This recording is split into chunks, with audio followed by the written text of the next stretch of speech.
Ladies and gentlemen, good day and welcome to Indian Energy Exchange Q2 FY26 Investors Conference Call hosted by Axis Capital Limited.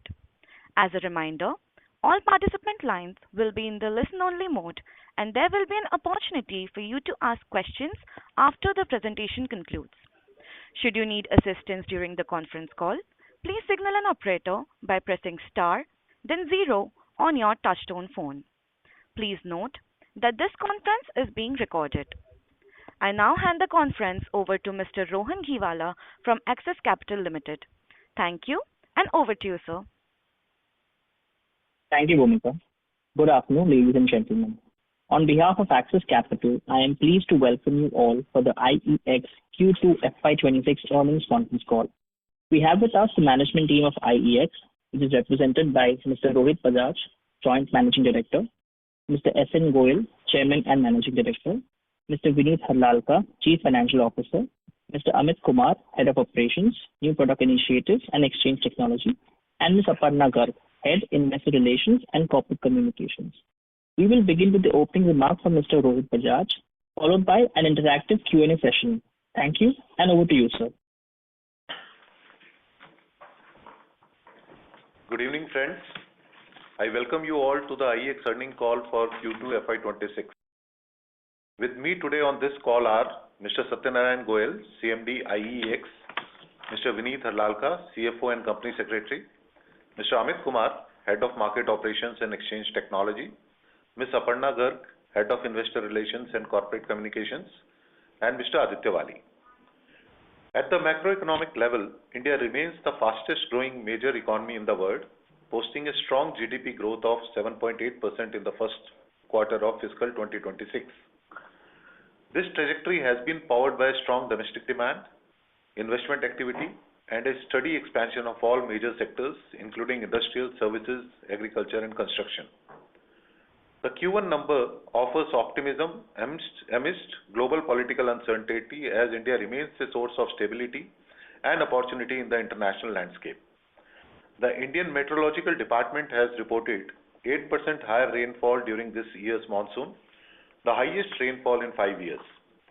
This good monsoon is likely to strengthen the agriculture sector, potentially lifting rural incomes and supporting broader consumption trends.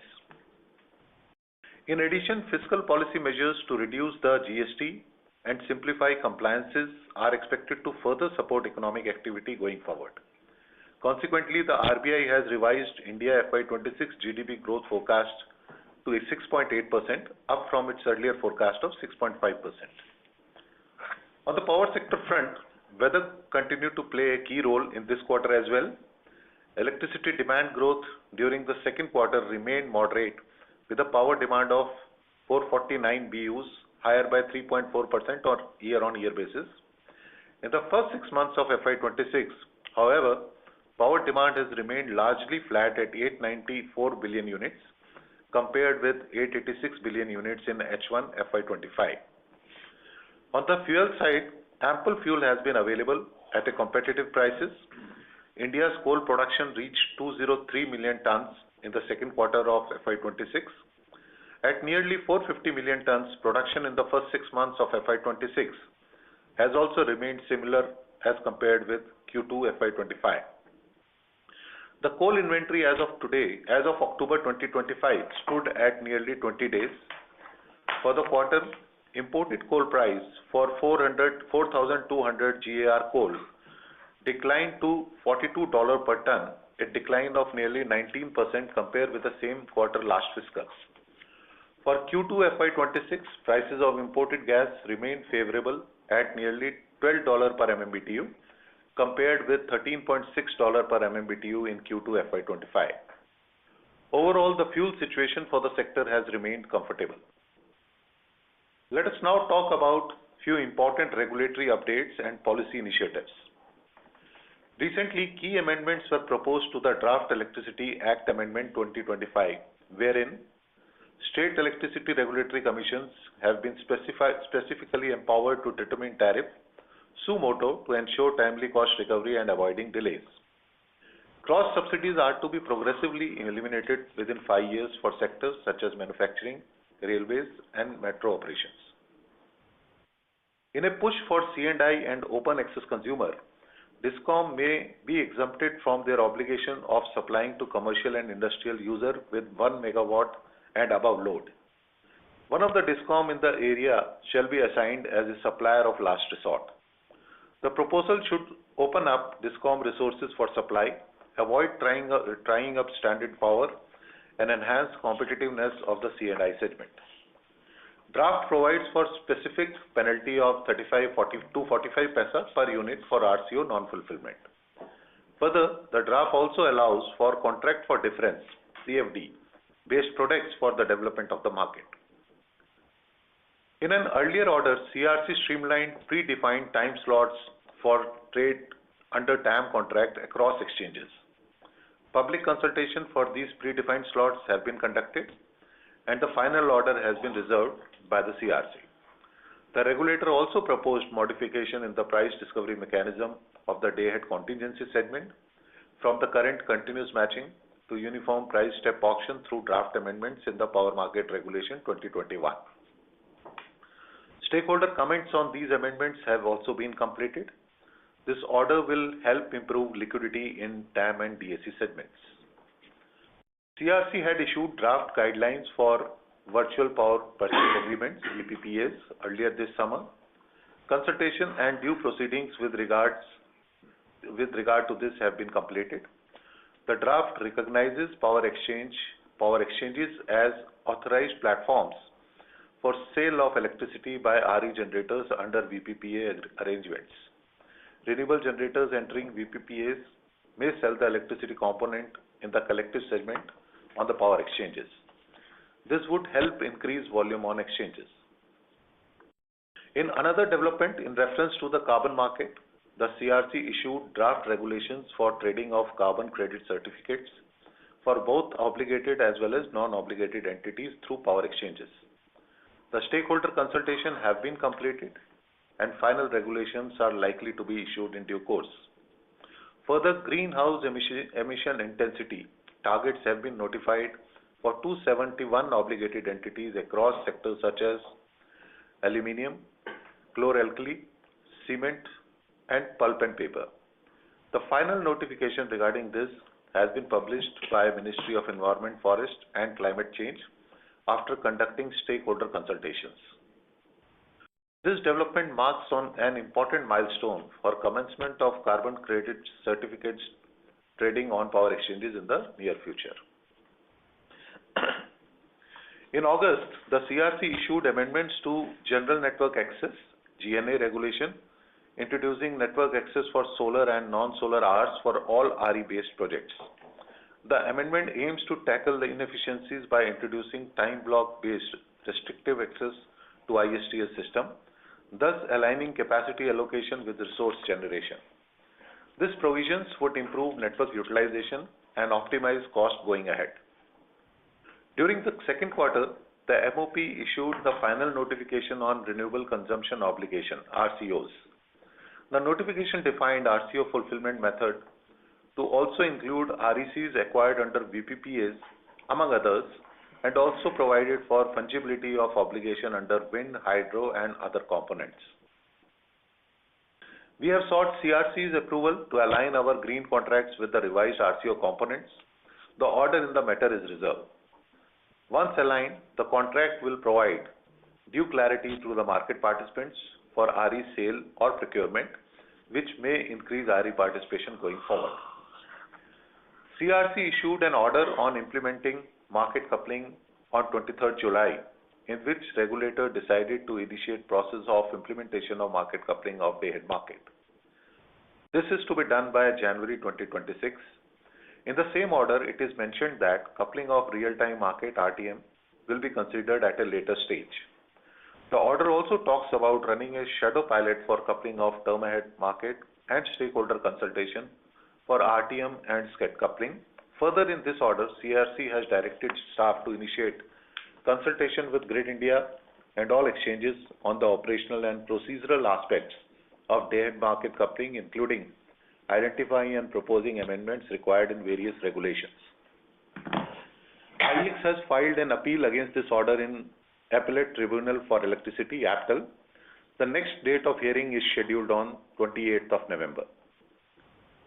During Q2, now moving to the performance, during Q2 FY26, IEX recorded electricity trading volume of 35.2 billion units, a YOY growth of 16.1%. Revenue for the company grew by 9.2% year-on-year, increasing from rupees 167.8 crores in Q2 FY25 to 183.3 crores in Q2 FY26. Profit after tax increased by 13.9%, rising from rupees 108.3 crores in Q2 FY25 to rupees 123.4 crores in Q2 FY26. In Q2 FY26, nearly 44 lakh renewable energy certificates were traded, lower than nearly 63 lakh certificates traded over the same quarter in FY25.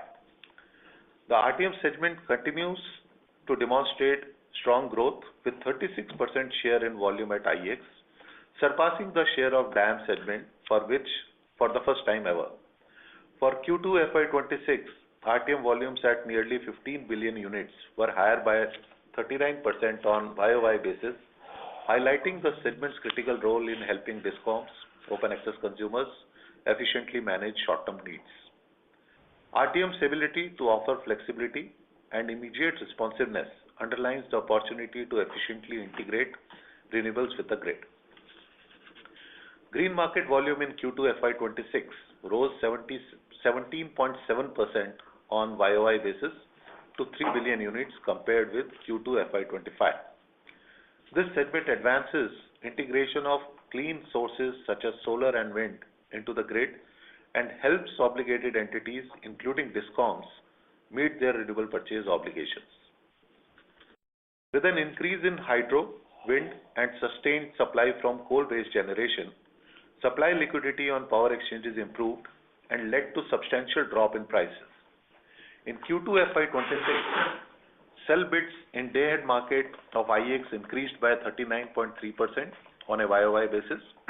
As a result, average day-ahead market price was rupees 3.93 per unit, down 12.5% on YOY basis, while price in the real-time market averaged at 3.51 per unit, a 16% drop.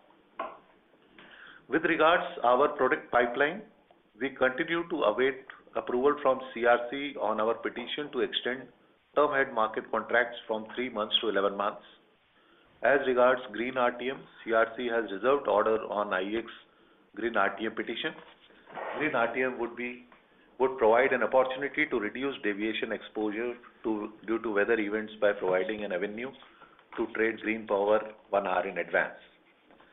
Further, to facilitate merchant storage capacity in the country, we have filed a petition with CRC for introduction of peak DAM and peak RTM segments. This segment would facilitate trading of power during high demand hours such as late evenings and early mornings. Stakeholder consultations on the same have been completed and the matter awaits further proceedings. Moving on to IGX volume, IGX traded gas volume of 16.1 million MMBTU in Q2 FY26, a growth of nearly 37% over Q2 FY25, led by volumes from domestic gas producers and heightened power demand during the months of August and September.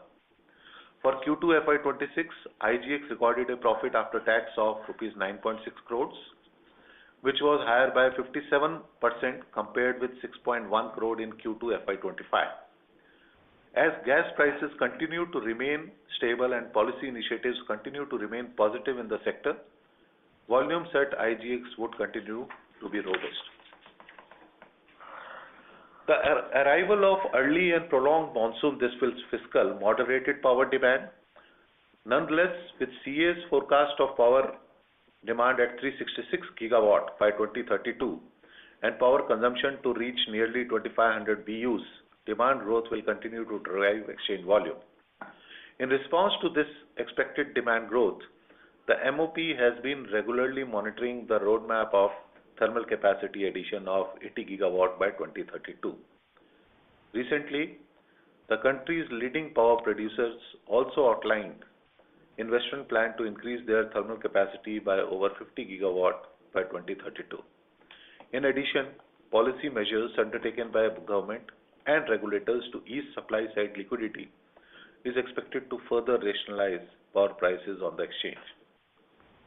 Power sector is undergoing rapid transformation with the emergence of innovative market mechanisms such as battery storage arbitrage, firm and dispatchable renewable energy (FDRE), virtual power purchase agreements (VPPAs), and electricity derivatives. To support battery energy storage solutions, the Ministry of Power has finalized two tranches of the viability gap funding mechanism. Nearly 13,200 megawatt hour of BSS project have been awarded under the first tranche, while tenders for over half of the 30,000 megawatt project in the second tranche under VGF have already been issued. As per the CA, BSS-based storage of 47 gigawatt is to be made available by FY32. The reduction in battery storage cost has also accelerated the government push for BESS. As recently as October 2025, RUVNL discovered rupees 1.78 lakhs per megawatt per month for a 1000 megawatt 2-hour 2-cycle tender under the VGF mechanism. This is the lowest price ever discovered for BESS under the VGF mechanism. As mentioned on the earlier occasion, BESS would be able to store surplus solar power during daytime to deliver electricity during hours of peak demand by leveraging power exchanges. This would increase liquidity and potentially increase volume on exchanges during daytime as well as during evening hours. These developments are poised to become key enablers in expanding and deepening the country's power market to support a successful energy transition. Our diversification initiatives are also gradually gathering momentum. For Q2 FY26, the International Carbon Exchange (ICX) issued 38 lakh IRECs, adding to a cumulative of 82 lakh IREC issuance in the first half of FY26, surpassing 59 lakh IRECs issued in FY25. Revenue for ICX in Q2 FY26 stood at Rs 193 lakhs. The IREC is globally recognized digital certificate that serves as a transferable proof of generation of 1 megawatt of energy from renewable sources.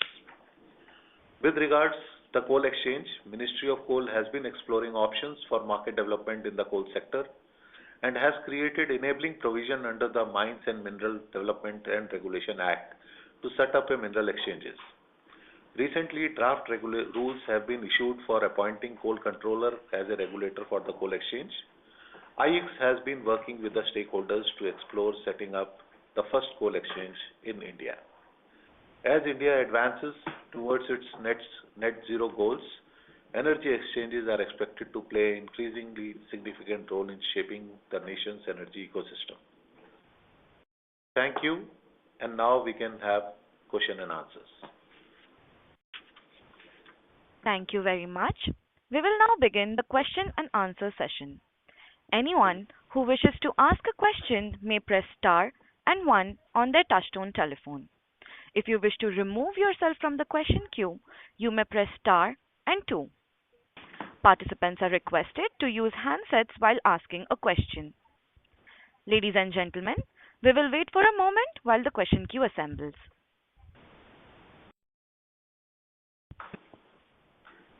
The first question comes from the line of Ketan Jain from Avendus Spark. Please go ahead. Thank you. Thank you, sir. Good afternoon.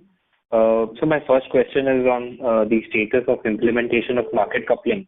What is the progress on the ground in terms of operational details?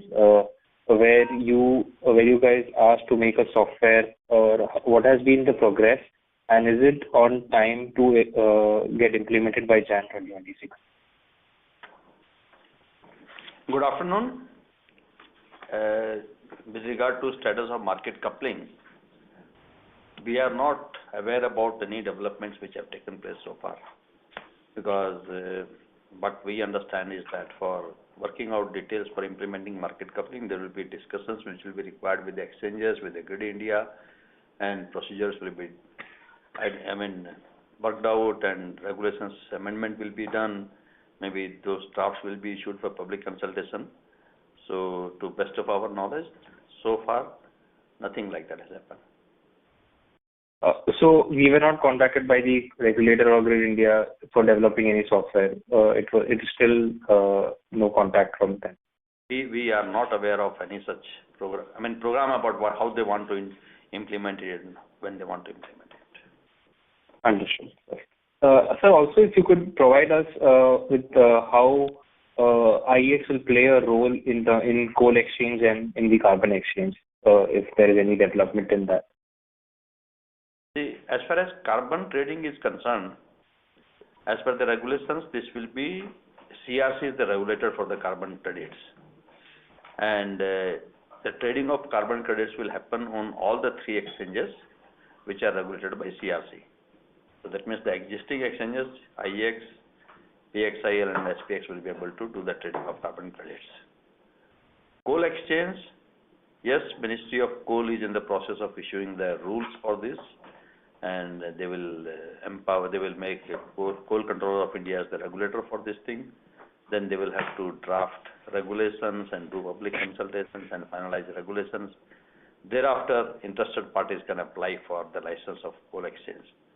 So as we told in the past also, we are definitely interested in this area, and we are doing necessary preparatory work. As and when regulations are notified, we will apply for this also. Understood. So my last question is on the volume growth. We've been doing 16% electricity volume growth till now. What is your guidance on FY26? How will we end? And in next year, what's your volume guidance for electricity volumes?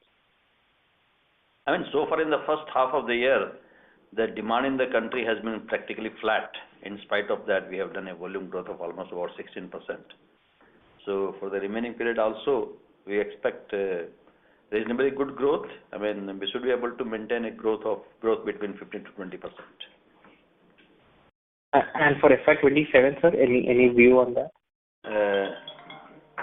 Will be difficult to say at this stage. It all depends in the sector.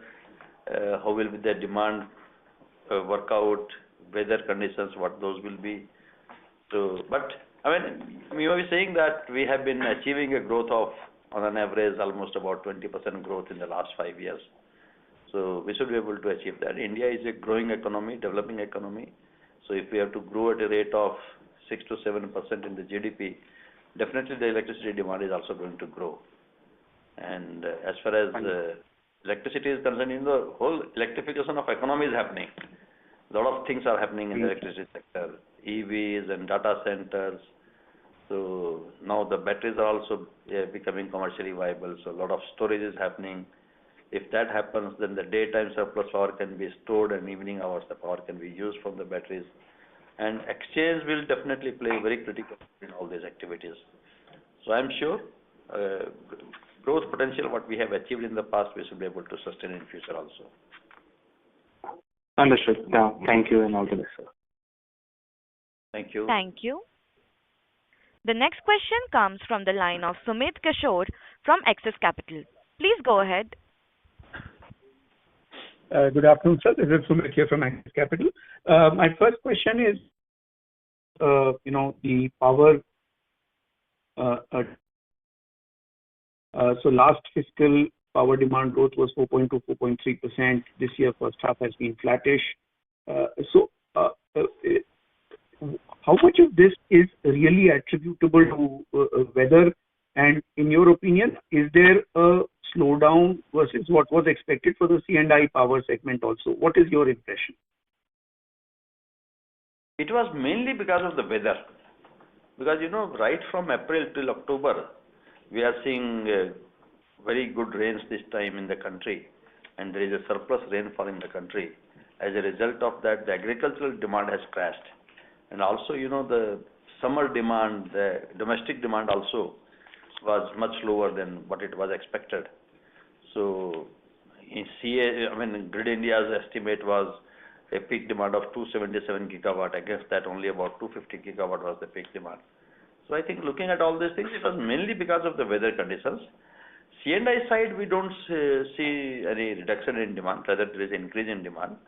But I don't have the data about what is the actual increase in industrial consumption. Right. The second question is that basically over this period where power demand growth has been muted over the last 1 year, installed capacity has grown by almost 9-10%. And during solar hours, we say in the DAM segment also, the sell bids are far exceeding the purchase bid volume and what is finally cleared, and the exchange prices are lower. So, I mean, to what extent can this continue? Because would there be curtailment of, or what kind of curtailment of power is happening? What can exchanges do to reduce this? You also spoke about, capacities coming up for virtual power purchase agreements. There would be even more sell bids on the exchanges. Why aren't customers taking benefit of the lower tariffs during these solar hours, and why isn't more power getting cleared on the exchanges? I agree with your view. I mean, capacity addition is happening and daytime prices are coming down.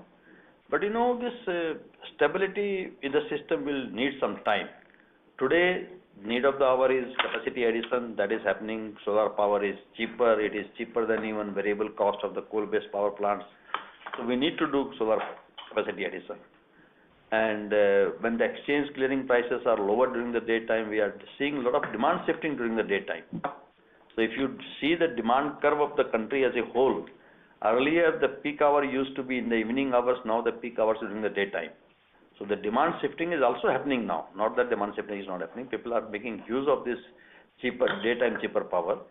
And to make use of this now, in the last 1 year, many battery tenders were also awarded, so that batteries can use this cheaper power during the daytime and sell in the evening hours. So all these kind of things are happening now. I mean, these things will need some time to balance out and make use of the cheaper and daytime cheaper power. In the short run, yes. In the short run, yes, lower power during the daytime may continue. And that's good for the market. That's good for the market and exchange. Our volumes are more during the daytime than in the evening hours. Sure. And so you mentioned that for the first time, RTM volumes have surpassed DAM in the mix in first half of the fiscal. So is this going to be a sustainable trend? And in case for RTM, the implementation of MC will happen later, depending on the experience from DAM. That's what the market coupling order said. So to what percentage can, in the collective market transactions, can RTM's share can go up even from here? See, RTM volumes this year are higher than the DAM market, mainly because the availability of power on the sell side was much higher, the liquidity was much higher, the clearing prices were lower. And RTM prices are practically 10 to 12% lower than the day-ahead market price. Oh. So many of the distribution companies are taking advantage of this lower RTM prices and purchasing power in the RTM market. So as long as the RTM prices are lower, yes, definitely RTM volumes will be higher. And with regard to your question on coupling of RTM, if you look at the order, Commission has not taken any view regarding implementation of RTM. Yeah. So they have said that looking at the time constraints and based on the experience, it will be considered. So they will take a view separately on that, if required. Got it. Just one last clarification on this IGX equity stake that you have, 47.5%. What is the timeline over which this has to be reduced to 26%? And what are your thoughts, on how, what are your plans there? Can you repeat the question, please? I believe the IGX stake in IGX, equity stake, yes, which is around 47.5%, needs to come down over a certain time frame, I believe, to below 26%. So yeah. What can you please refresh our understanding on how we are going to go about it? Yeah, I mean, as per the PNGRB regulations, we have to bring down the equity to 25% by December 2025. That is the provision. we have applied to PNGRB for extension of this time because of in the past, there were few challenges in the gas market and gas exchange. The business ramp up has not happened at the rate at which we were expecting it. So, we have applied. PNGRB regulator was quite supportive, and they have assured that they will give time extension. And we are also working out now options. We are considering different options for divestment and complying with the regulatory provisions. Okay, so it's only 2 months away, so they will give extension for 1 year. Yeah. We have requested for 1.5 years. Let's see. Thank you, sir. Thank you. The next question comes from the line of Anand B from Seema Wealth Private Limited. Please go ahead. Hey, good afternoon. Can you hear me? Yeah, good afternoon. Yeah, good afternoon. So, just a couple of questions. First is the transition of the segment from DAM to RTMs. So, in this quarter, we've seen, and especially in this half, you've seen from compared to the previous half of the first half of the previous year, that is, DAM has the percentage of volumes of DAM has reduced from 41 to 35 in this half of this current financial year. RTMs went up from 30 to 36 as well. But TAM market has remained the same. Can you just give a light on why TAM markets volumes share has remained the same, and where do you see that going forward? The first thing, the main product for the exchanges are the collective transactions, which is the DAM and RTM. Mm-hmm. So significantly higher volumes happen only in these segments. And as you can see, this year also, the share of collective transactions, which is DAM, RTM and green GDAM, the total share is more than 85% for these three products. And it will continue to remain like this. Term ahead market transactions, these are bilateral transactions, and these transactions happen mainly when there is a shortage of power and some of the distribution companies want to tie up power to ensure availability of power under the deficit conditions. Fortunately, this year we had good rains, so that is why there is no growth in that time transactions. Okay, so even in the RTM segment also, like, would you say going forward now, considering the market coupling, when you said that, okay, they have just, the CERC has only considered, coupling for RTM. Let's say, if RTM coupling is not going to happen, would you say that the RTM share will only increase more and more, where the DAM segment would decrease and so on? Looking at the market energy transition which is taking place, a lot of renewable capacity is getting added, and there is a large variation in the renewable power generation. So distribution companies also have to make good these variations on the real-time basis. And even generators also, renewable generators, they also many times sell the surplus power because of the good weather conditions if there is excess generation. So, real-time market volumes under these conditions will continue to increase. Government of India also has mandated that all thermal generators will have to sell their under-acquisition power in the DAM and RTM market. And these generators are able to assess the surplus URS power more accurately in the RTM market. So, a lot of bids are coming in the RTM market for sale of power from these generators also. Considering all that, I personally believe that yes, RTM volume will continue to increase in future. Okay, that is one part.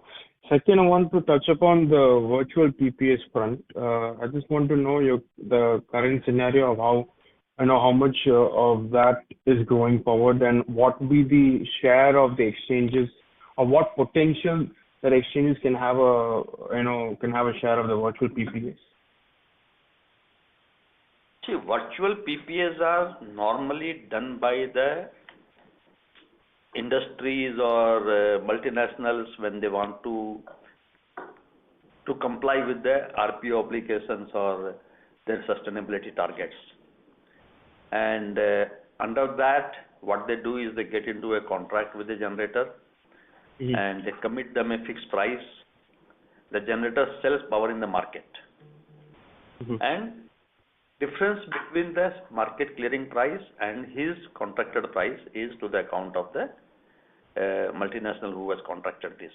In turn, the green attribute goes to the multinational.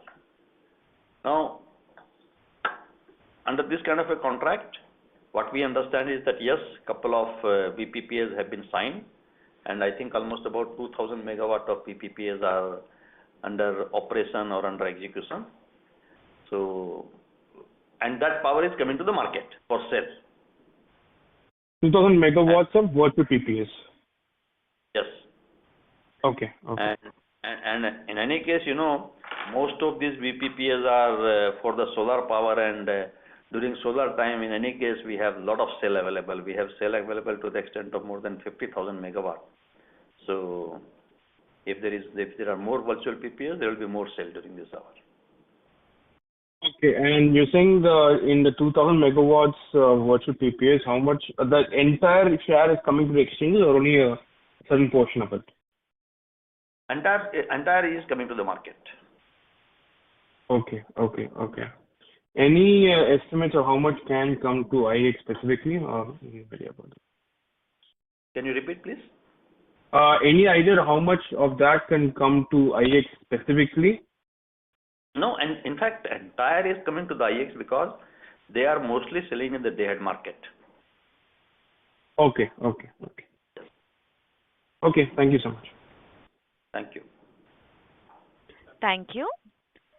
The next question comes from the line of Vikas Kasturi from Focus Capital. Please go ahead.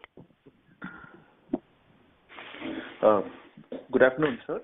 I had a couple of questions. So the first one is, when I see the gas exchange prices, I think these are US numbers, they are somewhere close to about $4 per MMBTU, whereas our GIXI prices are somewhere closer to about $11. So why is there so much of a difference between the prices? That is one. And the second question was on the carbon exchange.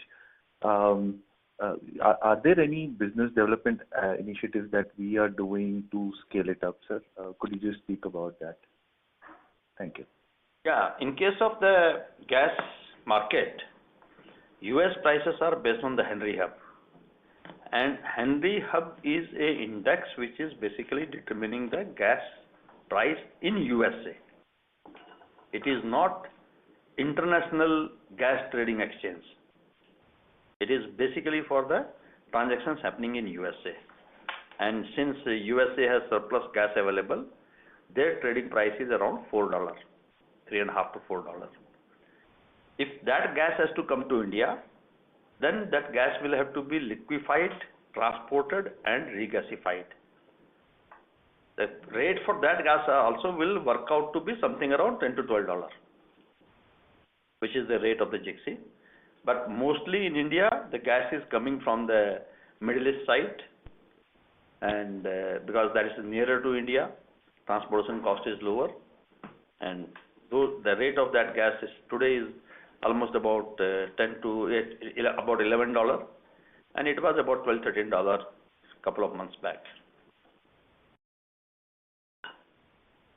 Is this clear? Mr. Vikas, you're not audible.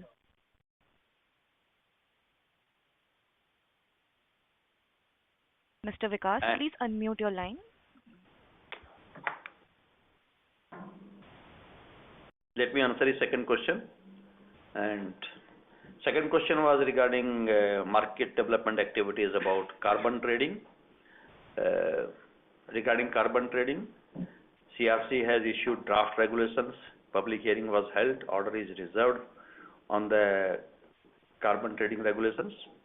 And Ministry of Environment has recently issued guidelines for greenhouse gas emissions for 4 industries, and after that these industries will have to comply with this. There will be an audit for that, and thereafter the industries who are overachieving the targets, they will be issued carbon credits, and industries which are not achieving it, they will have to buy the carbon credits.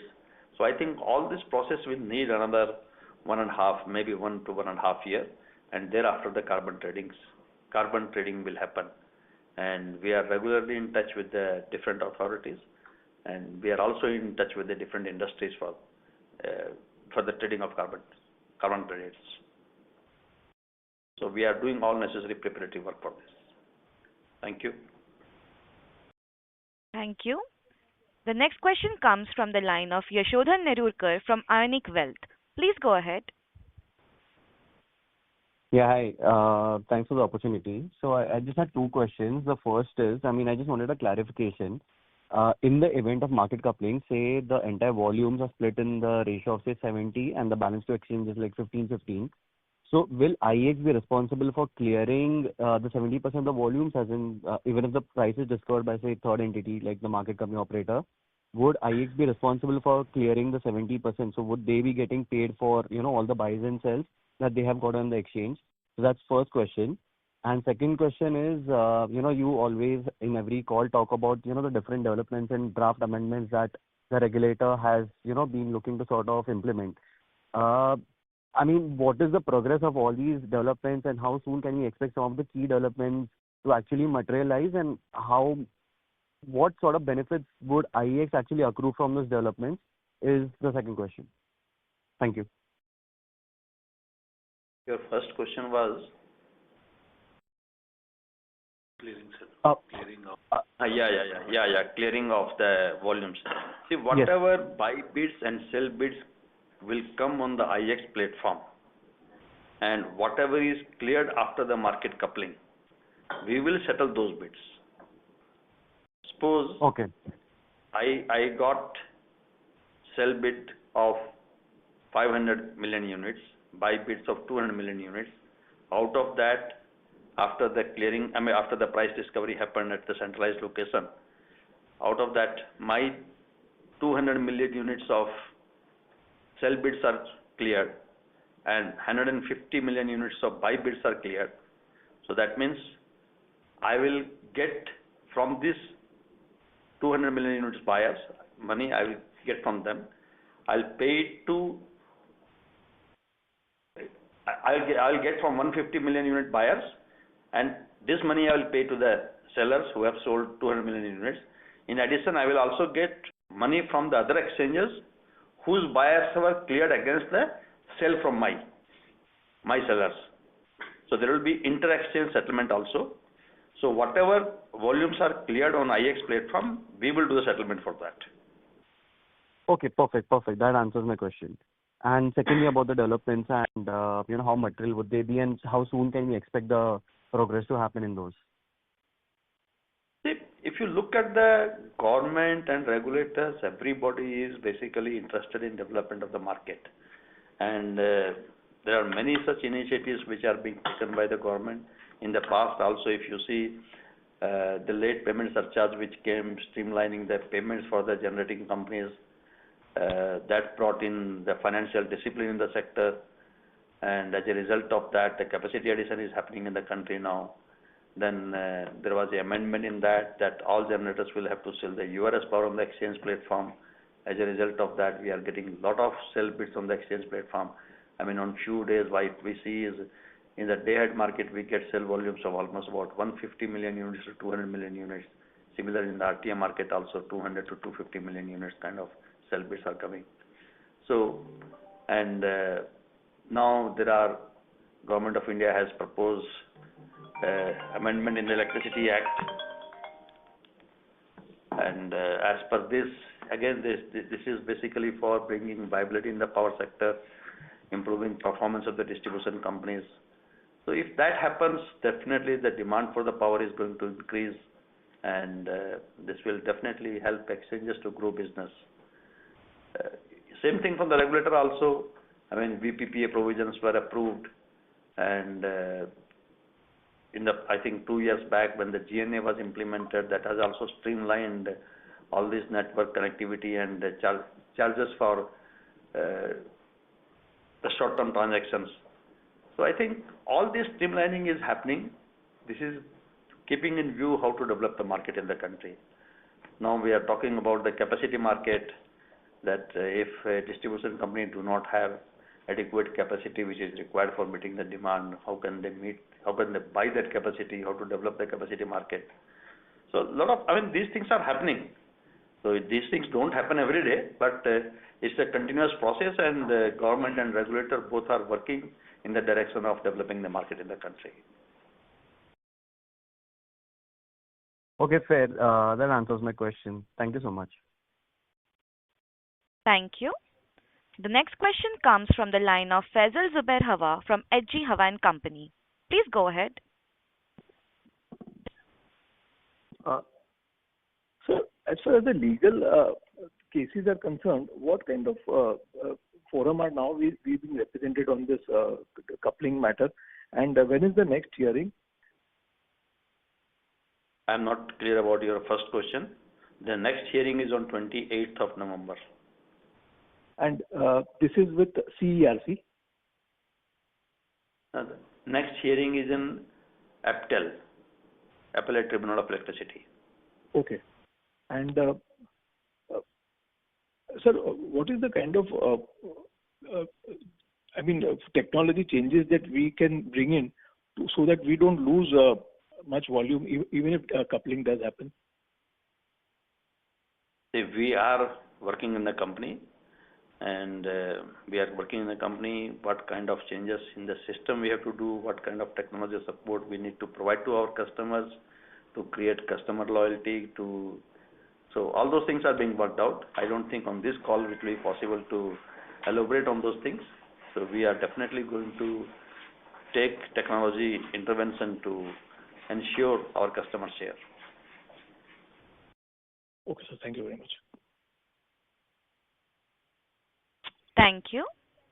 The next question comes from the line of Archit Agrawal from StepTrade Capital. Please go ahead. Hello. Yeah, am I audible? Yeah, you are audible. Yeah. Sir, my question is, so what steps is IEX taking to diversify the revenue stream after, like, market coupling will happen, so the revenue will decrease? Now, why are you saying after market coupling the revenue will decrease? We are making all efforts to ensure that we retain our market share, and volumes are increasing every year. So I'm sure. If you look at the result, right? So volume is not significantly increased, right? So after this market decoupling, actually it seems monopoly is not there, right? So what I am asking, my question is, please hold the line. Coupling has not happened. Okay. So coupling only order has been issued. Coupling has not happened, so there is no change in that. And volumes have increased by 16%. I think you are not keeping track of the results. Better do that and then ask question. Next question, please. Thank you. The next question comes from the line of Aditya Raval from Essential Research Partners. Please go ahead. Good afternoon. Hello. Good afternoon. Okay. My question is regarding in the Q2 result, electricity traded volume grew by 16.1% year on year, but the revenue from operations grew at the slower rate of 10.42% year on year, indicating a divergence. Could you please explain the reason behind this gap? Is it mainly due to the lower realization or unfavorable product mix? And what steps is the company taking to address this issue going forward? See, electricity volume grew by 16%, and then there is a certificate also. So, my colleague Mr. Vinit Halalka, who is CFO of the company, he will explain you in detail about this. So, when we look at the total volume, the electricity volume increased by 16% during the quarter on year-on-year basis. But the certificates, the REC certificates volume was a bit lower. And secondly, if you can recall, last year in the month of August, we reduced our transaction fee on the certificates from 40 rupees to 20 rupees. So during the previous year quarter, the full 40 rupee fees was being charged, and this quarter it was 20 rupees. So it's a mix of both, slightly lower certificate volume and the lower the transaction fee, which is resulted in the overall operating revenue lower than the increase in the electricity volume. I hope this clarifies. Yes, sir. Okay, thank you. On the electricity side, the increase in the revenue is 16%. On the certificate side, the increase in revenue is minus 53%. So as a result of that, total revenue increase was only 10%. Yes, sir. Yes, sir.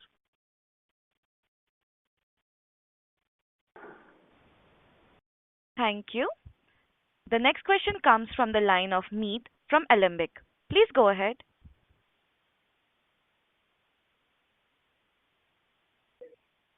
Hello, am I audible? Yeah, you're audible. All the question has been answered. Thank you. Okay, thank you. Thank you. The next question comes from the line of Chirag from Keynote Capitals. Please go ahead. Yes, thank you for the opportunity. My first question is, what is the settlement obligation payable as of H1 FY26? H1.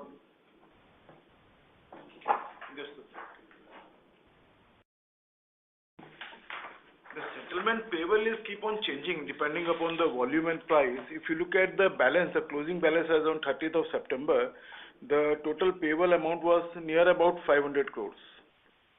Okay. My second question is related to product-wise market share. Is it possible for you to share that? Yeah. Mr. Rohit will respond to this question. So he can lead the company. So if I talk about Q2, so our electricity market share is 84%, and certificate market share is little above 50. So overall is about 75%. But what we have seen in the past couple of years, product-wise, IDEM and RTM is 100%, 99% precisely, and in the other TAM segments, it is 35%. Overall, as I said, electricity is 84%. Got it. So just one thing I wanted to understand: if market coupling goes forward,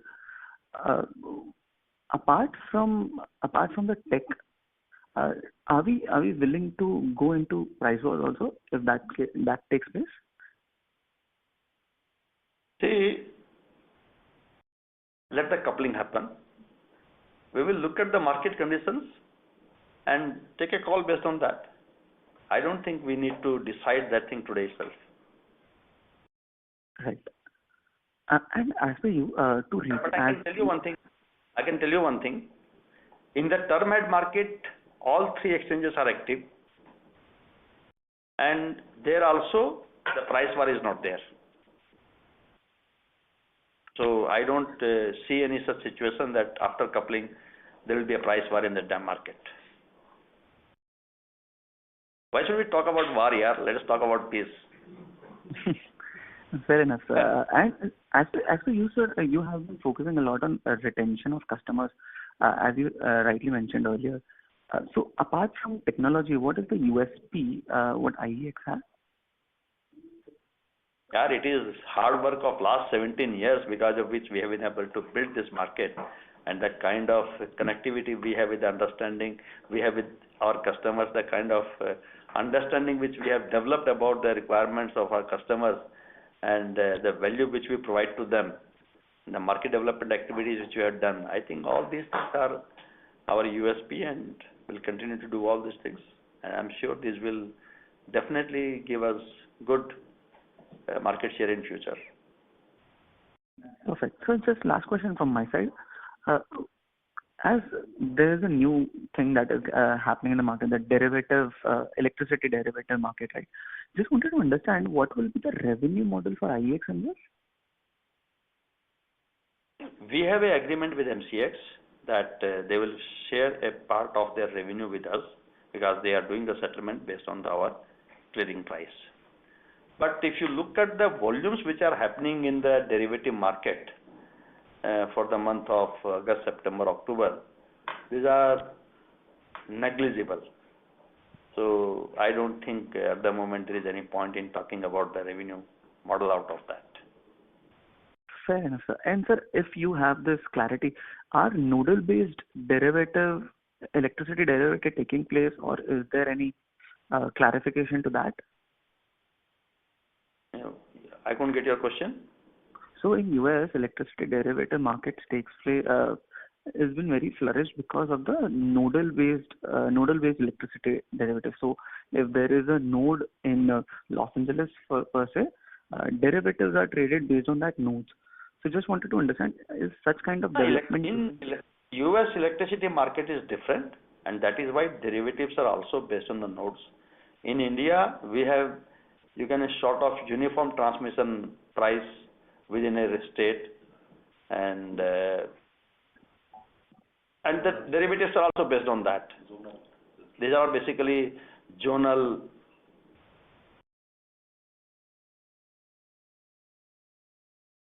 US, India markets are quite different. So in India, the derivatives are based on the market clearing price of the day-ahead market, and that is one price, you can say. Fair enough, sir. Thank you. Thank you for the answers. Thank you. The next question comes from the line of Krishna Sateja from Smart Sync Services. Please go ahead. Hello, afternoon, sir. Good afternoon. Sir, like all major questions have been answered, but like another small question. I'm so sorry to interrupt you, Mr. Krishna, but your voice is muffled. Can you please speak through handset? Okay, sure. Am I audible now? Am I clear now? Yeah.